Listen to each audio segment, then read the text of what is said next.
Ok Google, allume Néon. Ok, j'allume C'est bon. Cygnion. Tout est en marche, tranquille. Ça filme. Parfait. Ok. Micro, ok. Parfait. Test, micro. Ok, c'est bon. C'est parfait. Oh, ça fait comment? Ça fait comment? Ça fait comment? T'as fait comment? Hello, comment ça va? Moi je vais bien parce qu'on est de retour avec un nouvel épisode de T'as fait comment? Dans cet épisode, je vais vous expliquer comment faire une transition à travers un objet ou peu importe. D'habitude dans des clips, ce qu'on fait, c'est qu'on va par exemple, je sais pas moi, traverser une télé et on passe à une autre scène en fait. Et on utilise ça comme transition. Ça s'utilise assez souvent. Beaucoup de personnes l'utilisent pour les clips de rap, etc., etc. Moi aussi, je l'utilise aussi, souvent même, pour les clips de rap que je fais, etc., etc. Et aussi, je voulais vous dire que je m'excuse par rapport au peu de vidéos que je poste. J'avais dit que j'allais poster plus souvent des vidéos, mais le problème qui revient souvent, c'est le fait que je travaille. C'est un peu difficile de pouvoir faire les deux en même temps. Mais bon, on essaye quand même, et je continue à faire des vidéos, même si c'est un peu compliqué, parce que je peux vous aider, vous, ça vous fait plaisir, et ça me fait plaisir à moi aussi. Donc, let's go. Là maintenant, on va passer sur Premiere Pro, parce que c'est un effet que j'utilise que sur Premiere Pro, j'ai pas besoin d'After Effects pour faire ça. La plupart des gens qui font des montages, des effets, etc., ils vont le faire sur After Effects. Mais comme je vous ai déjà dit, j'essaye toujours de faire le maximum sur Premiere Pro, et si j'arrive vraiment pas à le faire sur Premiere Pro, alors à ce moment-là, j'ouvre After Effects pour pouvoir faire mes effets, etc., etc. Donc voilà, on va sur Premiere Pro et je vous explique comment ça fonctionne. Donc voilà, on est dans Premiere Pro. Comme vous voyez, on a nos deux scènes plus la transition. Je vais vous laisser regarder.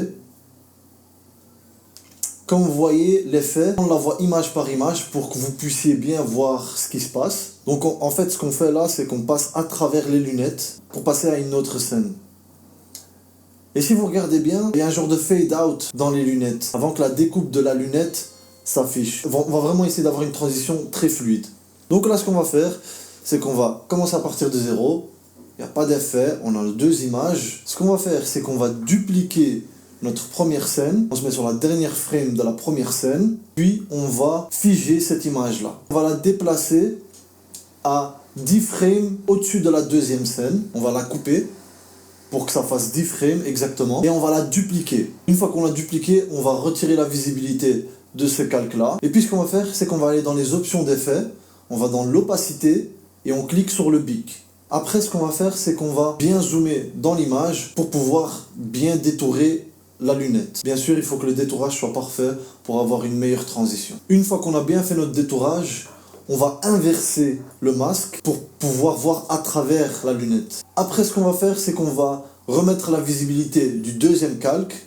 Une fois qu'on l'active, à ce moment-là, on ne voit plus à travers la lunette. Mais nous, pourquoi on va l'utiliser? C'est pour créer ce fade-in ou fade-out de la lunette. Parce que sinon, on va directement voir à travers, ça va être un cut trop brusque. Et nous, on veut vraiment que ça soit quelque chose de assez fluide. Donc, on va aller 5 images plus loin. On va couper.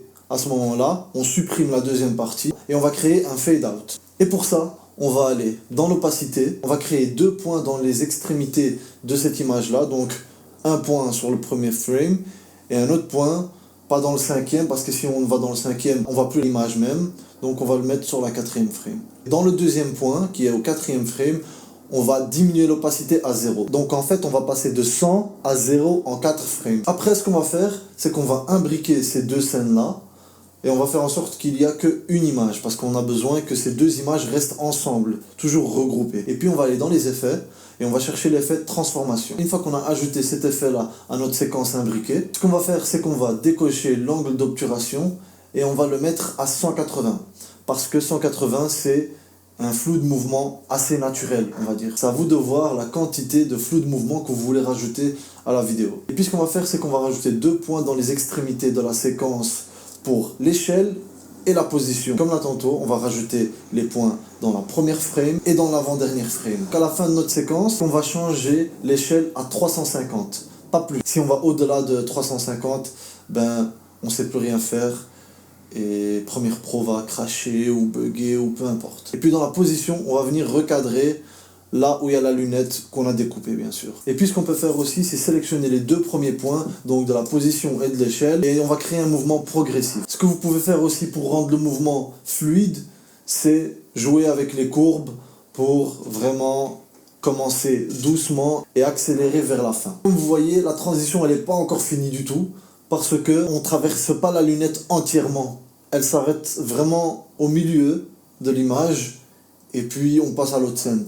Donc, il y a un bug. Là, ce qu'on va faire, vu qu'on ne pouvait pas zoomer jusqu'au bout, on va compenser avec la trajectoire. On va dans les options d'effet, on va dans la trajectoire, et on va rajouter encore une fois 2 points pour l'échelle et la position. On ne va pas commencer les premiers points au début de la séquence, mais au milieu de la séquence, parce qu'on aura déjà un mouvement fluide, et on ne veut pas casser ce mouvement fluide-là. Donc, dans les 2 derniers points qu'on a rajoutés dans la position et dans l'échelle, on va continuer à zoomer, et une fois qu'on a bien zoomé, on va recadrer tout ça pour qu'on puisse passer à travers l'image. Par contre, il ne faut pas aller jusqu'à un point où on ne voit plus les lunettes, parce que le but c'est que on voit les lunettes, on traverse les lunettes. Et ce qu'on peut faire encore une fois, c'est de sélectionner les 2 premiers points dans l'échelle et la position et créer un mouvement progressif. Comme vous voyez, on dépasse la bordure parce que la transition qu'on veut faire, elle n'est pas au milieu, elle est en haut de l'image, donc quand on va zoomer,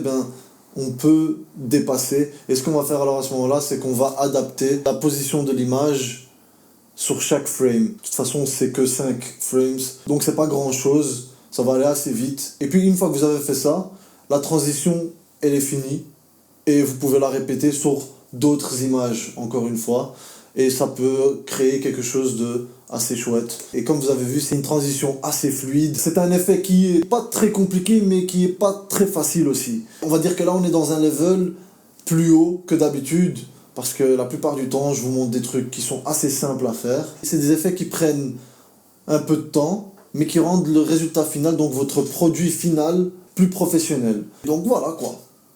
J'espère que vous avez aimé cette vidéo-là. Moi, en tout cas, j'ai kiffé la faire, comme d'habitude. Si vous avez aimé cette vidéo-là, mettez un like. N'oubliez pas d'activer la cloche pour recevoir des notifications pour des vidéos futures. Et on se retrouve dans la prochaine vidéo.